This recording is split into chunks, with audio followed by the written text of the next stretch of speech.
ছাত্ৰ ছাত্ৰীসকল, এইবাৰ আমি আলোচনা কৰিম আৰু এটা বিষয়, গুৰুত্বপূৰ্ণ বিষয়, সেইটো আমি জনাটো প্ৰয়োজন। সেইটো হৈছে ত্ৰাসিক বা আতংক প্ৰতিকাৰ। ঠিক আছে, ত্ৰাসিক বা আতংক প্ৰতিকাৰ বা আঘাত নিৰাময়, এইটো কি বস্তু? এইটো ইংৰাজীত কোৱা হয় শ্বক থেৰাপি। ঠিক আছে, ইংৰাজীত কি কয়? Shock therapy. এইটো যদি তোমালোকে ইংৰাজীতো লিখা কথা নাই, ইংৰাজীত এটা শ্বক থেৰাপি, আৰু অসমীয়াত হয়তো ত্ৰাসিক প্ৰতিকাৰ বা আতংক প্ৰতিকাৰ বা আঘাত নিৰাময়। বিভিন্নজনে হয়তো বিভিন্ন ধৰণে ক'ব পাৰে। আঘাত নিৰাময় ক'ব পাৰে, নাইবা আতংক প্ৰতিকাৰ, নাইবা কোনোবাই ত্ৰাসিক প্ৰতিকাৰ, এনেকুৱাকে ক'ব পাৰে। ঠিক আছে, তে আমি ইংৰাজীত ক'লে শ্বক থেৰাপি বুলি ক'ব লাগিব। তো এই সম্পৰ্কে আমি কিছু কথা জানিব লাগিব। তো কিতাপ যদি অধ্যয়ন কৰিছা তেন্তে অলৰেডি জানিছা, আৰু যদি অধ্যয়ন কৰা নাই তেন্তে মই আলোচনা কৰাৰ পিছত, ক্লাছৰ পিছত তুমি পঢ়ি ল'বা। ঠিক আছে, যে ছোভিয়েট ইউনিয়ন যেতিয়া ভাঙি গৈছিলে, আমি এইটো ছোভিয়েট ইউনিয়ন ভাঙোনৰ চেপ্টাৰ পঢ়ি আছোঁ দেই। তো ছোভিয়েট ইউনিয়ন যেতিয়া ভাঙি গৈছিলে, তেতিয়া তাৰ পৰা ছোভিয়েট ইউনিয়নৰ পৰা ভাঙি গৈ বহুতো প্ৰজাতন্ত্ৰ স্বাধীন হৈছিল, হয়নে? বহুত প্ৰজাতন্ত্ৰ স্বাধীন হৈছিল। তো এই স্বাধীন প্ৰজাতন্ত্ৰবোৰ ছোভিয়েট ইউনিয়নত থাকোঁতে আগতে কি সাম্যবাদী সমাজবাদী ব্যৱস্থা আছিল, তেওঁলোকৰ শাসন ব্যৱস্থাটো, অৰ্থনৈতিক ব্যৱস্থা সমাজবাদী আছিলে। যেতিয়া ভাঙি গ'ল তেতিয়া তেওঁলোকে বেছিভাগেই কি কৰিলে? পুঁজিবাদী ব্যৱস্থা গ্ৰহণ কৰিলে, পুঁজিবাদী অৰ্থনীতি গ্ৰহণ কৰিলে। আমেৰিকাৰ দৰে আমেৰিকাৰ ফেভাৰত গুচি গ'ল তেওঁলোকে। ছোভিয়েট ইউনিয়ন ভাঙি গ'ল যে তেওঁলোকে আমেৰিকাৰ ফেভাৰত গুচি গ'ল, আমেৰিকাৰ ফালে গুচি গ'ল। তেওঁলোকে পুঁজিবাদী অৰ্থনৈতিক ব্যৱস্থা গ্ৰহণ কৰিলে।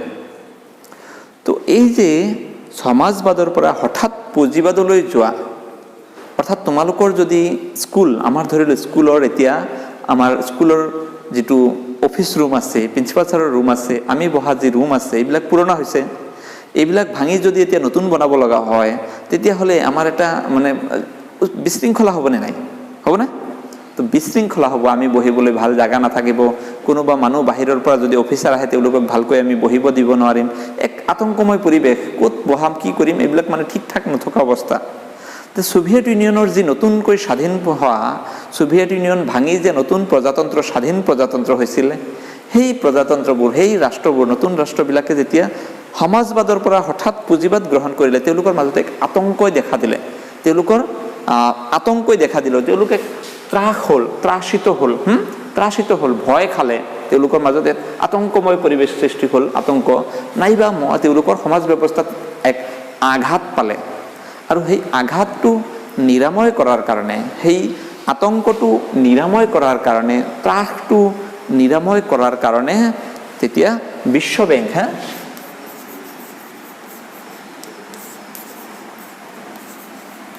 বেংক আৰু IMF, অৰ্থাৎ ইংৰাজীত আমি কি ক'ম?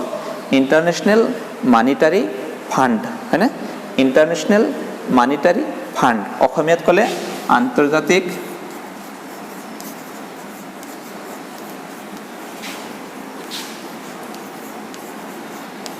মুদ্ৰা, এই বিশ্ব বেংক আৰু আন্তৰ্জাতিক মুদ্ৰা নিধি, এই দুটাই কি কৰিলে? এই যে নতুনকৈ স্বাধীনতা পোৱা ৰাষ্ট্ৰবিলাক আতংকগ্ৰস্ত হ'ল, তেওঁলোকৰ মানে আঘাত পালে, তেওঁলোক ত্ৰাসিত হ'ল, তেওঁলোকৰ সেই ত্ৰাসটো দূৰ কৰাৰ কাৰণে, আতংকটো দূৰ কৰাৰ কাৰণে বিশ্ব বেংক আৰু আন্তৰ্জাতিক মুদ্ৰা নিধিয়ে কিছু ব্যৱস্থা গ্ৰহণ কৰিলে। তেওঁলোকক কিছু সকাহ দিবলৈ চেষ্টা কৰিলে, হয়তো টকা পইচা দি হওক বা বিভিন্ন উপায়েৰে তেওঁলোকক এক আঘাতটো নিৰাময় কৰিবলৈ চেষ্টা কৰিলে। আৰু এই চেষ্টাটোকে, বিশ্ব বেংক আৰু আন্তৰ্জাতিক মুদ্ৰা নিধিৰ এই ব্যৱস্থাটোকে কি কোৱা হয়? ত্ৰাসিক আতংক প্ৰতিকাৰ বা আঘাত নিৰাময় বুলি কোৱা হয়। ইংৰাজীত ক'লে আমি শ্বক থেৰাপি। অৰ্থাৎ শ্বক মানে কি? হঠাৎ কঁপি উঠা। শ্বক মানে তোমাক যদি কোনোবাই যদি হঠাৎ পাছফালৰ পৰা আহি এনেকৈ ভয় খাই যোৱা নহয়, এই তেনেকুৱা কথা, শ্বক খাই যোৱা, হা, শ্বক হৈ যোৱা, আতংক, ভয় খাই যোৱা। এই ভয়টো নিৰাময় কেনেকৈ কৰিছে? এই বিশ্ব বেংক আৰু আন্তৰ্জাতিক মুদ্ৰা নিধিয়ে এই অৰ্থনৈতিক ব্যৱস্থাত যি ভয় আহিছিল, আতংকগ্ৰস্ততা আহিছিল, তাক নিৰাময়ৰ চেষ্টা কৰিলে এই দুটা সংগঠনে। আৰু ইয়াকে কোৱা হয় শ্বক থেৰাপি, অৰ্থাৎ এই ত্ৰাসিক বা আতংক প্ৰতিকাৰ বা আঘাত নিৰাময় বুলি কোৱা হয়। ঠিক আছে, তো এইটোৰ কিছু গুৰুত্বপূৰ্ণ ৰিজাল্ট আছিলে, অৰ্থাৎ ফলাফল আছিলে। ঠিক আছে, এইটোৰ কিছু গুৰুত্বপূৰ্ণ ফলাফল।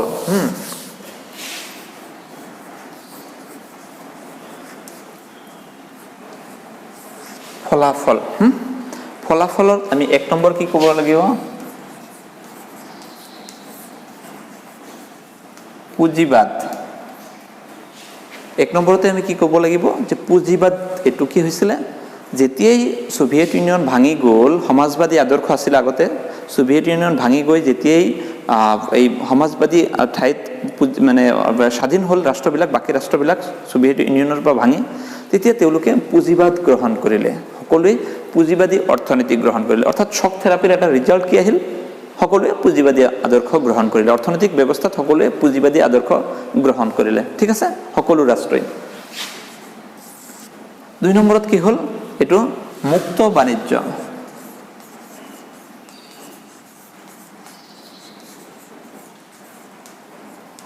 আগতে সোভিয়েট ইউনিয়নত সমাজবাদী ব্যৱস্থা থাকোতে কি আছিল কোনেও নিজৰ ইচ্ছামতে বিজনেস কৰিব নোৱাৰে যে যি মন যায় তাকেই বিজনেস কৰিব যি মন যায় সেই ইন্ডাষ্ট্ৰি কৰিব নোৱাৰিছিল কিছু লিমিটেশন আছিল একদম সীমিত ক্ষেত্ৰতহে ৰাইজে বাণিজ্য ব্যৱসায় কৰিব পাৰিছিল যিটো ক্ষেত্ৰত পাৰমিশন দিব মুক্তভাৱে যিকোনো ব্যৱসায় বা যতে ততে ব্যৱসায় কৰিব নোৱাৰিছিল কিন্তু পুঁজিবাদী ব্যৱস্থা কি সাপোৰ্ট কৰে মুক্ত ব্যৱসায় মুক্ত বাণিজ্য কম্পিটিশন হওক না ইন্ডাষ্ট্ৰিৰ মাজত প্ৰতিযোগিতা হওক এনেকুৱাকে বিচাৰে পুঁজিবাদী আদৰ্শই এই মুক্ত বাণিজ্যৰ ব্যৱস্থাটো ফ্ৰী ট্ৰেড মুক্ত বাণিজ্যৰ ব্যৱস্থাটো আহি গ'ল শক থেৰাপিৰ মানে এইটো আঘাত নিৰাময়ৰ অৰ্থাৎ শক থেৰাপিৰ ৰিজাল্ট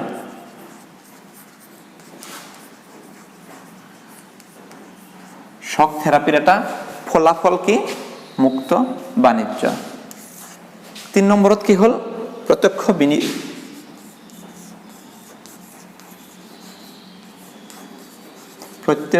বিদেশী বিনিয়োগ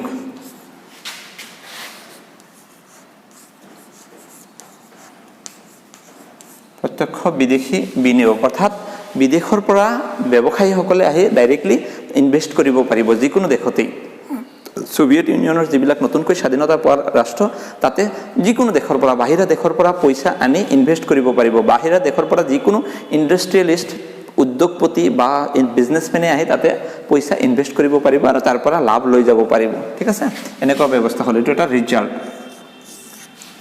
তাৰ পিছত ঔদ্যোগিক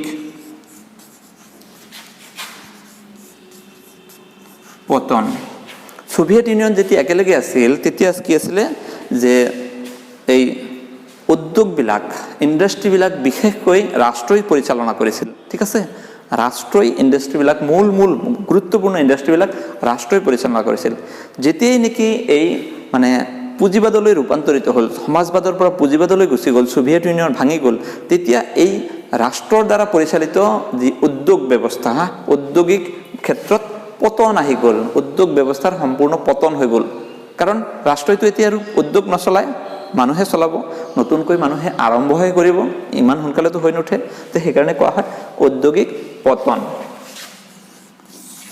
5 নম্বৰত কি কম আমি যে মুদ্ৰা মূল্য হ্ৰাস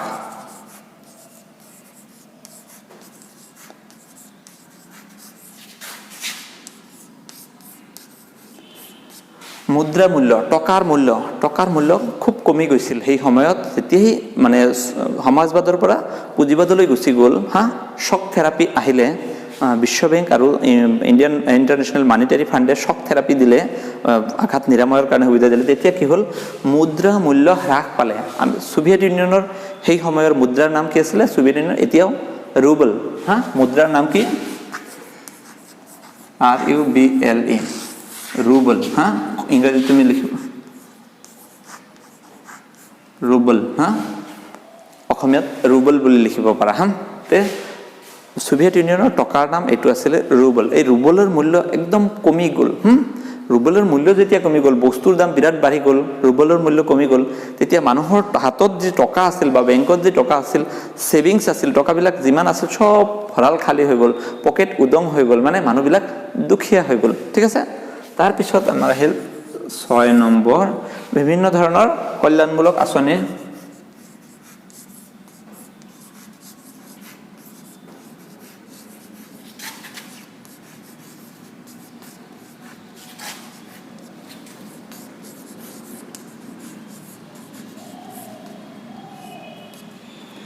কল্যাণমূলক আঁচনিৰ বিলোপ অৰ্থাৎ যেতিয়া সমাজবাদী ব্যৱস্থা আছিল চোৱাকো কল্যাণমূলক আঁচনিৰ বিলোপ